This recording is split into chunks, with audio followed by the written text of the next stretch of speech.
Hey gang, it must be Wednesday. Welcome to another version of Wisdom Wednesday from Austin Dental Spa. We're on Facebook Live. If you're tuning in for the first time, here's a little history. We've been doing this for about 7 years now, and I do a little scientific presentation because you wouldn't believe how many emails I get every week, and even some snail mails of things that are going on in the medical and dental profession that you may not hear about for another year or two, and digests of research materials going on out there. So I always have something interesting that's usually dental related, but at least, very least, health related. We also have a motto every month, or a theme that we go by, and our theme for February, if you've tuned in already, you know it's Get Focused in February. So February Focus Month. That's why I've got the magnifying glass. Man, I haven't had one of these since a kid. We used to be hell with ants in the sun with these magnifying glasses. Anyway, and I can do a pretty good Mick Jagger imitation too. So anyway, that's what the focus is all about. And we're trying to focus on things that can make you healthier and lead to a happier life. And today we're going to talk about a really interesting one. I found some really good research on this. Did you know that exercising your brain may be just as important, if not more important, than exercising your body? It doesn't get a whole lot of press, but I found some research articles that are talking about brain nurturing, or nurturing your neurons. And you know, it's interesting stuff, because as we're all getting older, all of us baby boomers, and we've had experiences with some of our parents having Alzheimer's, dementia, cognitive loss. And it's all over the social media stuff all the time. At any given time, I know multiple friends of mine that have parents that are suffering. Patients come in talking about having to put their parents in memory care facilities.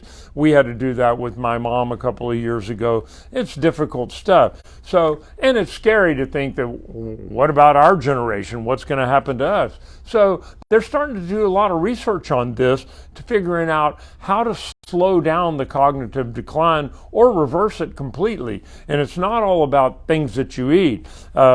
These are some of the activities that research has shown keep your neurons firing and help you stay younger and more on the ball. Reading, crossword puzzles, memory or strategy games, brain teasers, crafting, and puzzles. So these are all things that, now if you already do these things, we're going to get to that in a minute. I came up with 5 things. These are 5 ideas that help get your brain stimulated, get things moving. And some of them kind of dovetail into each other. But one research is, over and over again, kept coming up in the research, is try new things, learn something new. Speak a different language. If you've never spoken Portuguese, try learning Portuguese. Try learning Mandarin Chinese. If languages aren't your thing, then pick up Sudoku, or those crossword puzzles. Me, I'm not old enough to play Sudoku yet, but I have friends that do the crossword puzzle every day in the American Statesman or the New York Times. It doesn't matter whether you finish it or not, because I'll get to that in a little bit, but short bursts are just as beneficial. As you don't have to spend an hour doing this. But the point is, a departure from your normal daily routine stimulates your brain. It creates new brain pathways, and so we'll get to that in a minute. The next one is, so try something new. The next one is challenge yourself. Games and activities that involve multiple tasks or require interaction and organization appear to deliver the greatest protection against cognitive decline. So again, crossword puzzles, Sudoku, learning a new language, doing math problems. Number 3, add variety to your routine. Now this I like, and I've been doing this for years. Sometimes because of the traffic on Mopac, I take a different way home, and I don't always do the same way. I've got 2 or 3 different alternates to that back way home, and it's kind of fun to go through different neighborhoods that you're not used to. And so when I read this, of course it resonated with me, that one of their suggestions was, if you walk your dog every day, or if you take a walk every day, don't do the same route every day. Take a different pathway at least once a week. Try something new. Shop at a grocery store that you're not familiar with. I just went into a Trader Joe's over in the Seaholm area for the first time. I've lived there for 2 years, walking distance from it, and it was kind of a fun experience to go into a grocery store that's set up totally different than the Randall's over here next door to me. And the new HEB just opened up on Lake Austin Boulevard, that when I go the back way, I drive right by it. I can't wait. I've watched that thing go up. And it's the first multi-story HEB in Austin area. Apparently they have one in another city, but it's going to be cool. It's got its own barbecue restaurant in it and a bar upstairs. And so it's going to be fun. Go try something new. Take a different route to work or school. That was one of their other suggestions, as I already said. That's number 3, add variety. Number 4, get your heart pumping. There is overwhelming evidence now that exercise and doing all the things, the mental activities that I'm talking about, work hand in hand. They give each other a boost. So if you're trying some of these new things, get out and walk a little bit before you sit down and do the crossword puzzle.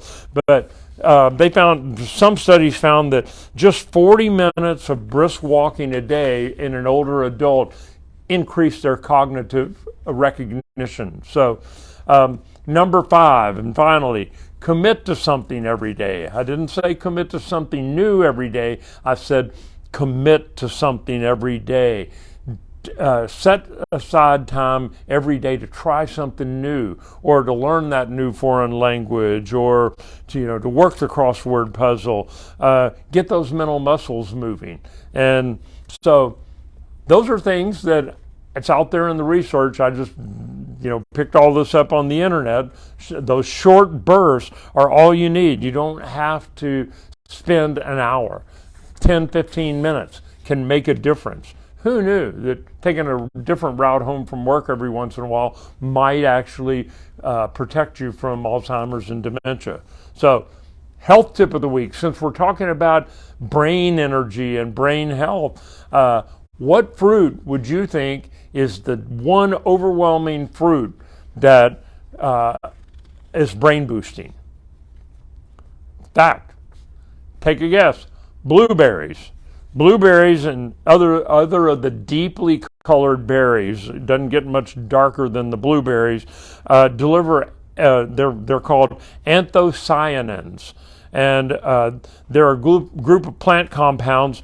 They have anti-inflammatory and antioxidant capabilities. Antioxidants are really important because it's supposedly the oxidative stress that occurs as your body ages that creates free radicals that float through your cardiovascular system and can create damage. Even there's theories that that's one of the main leading causes of cancer, is the free radicals that are floating around in your body. So antioxidants, you've heard that term before, they combat those free radicals, and anthocyanin that's in blueberries apparently does a really great job of that. Plus, we all know that reducing the inflammation in your body makes a difference too, and that's got anti-inflammatory effects as well. So think about that. Eat some blueberries this week. Some blueberry cobbler sounds pretty good about right now, with some Bluebell ice cream on top, and it could contribute to your brain health. So here's to a happier, healthier you. I'll see you next week for one last version of Wisdom Wednesday in February. Till then, goodbye.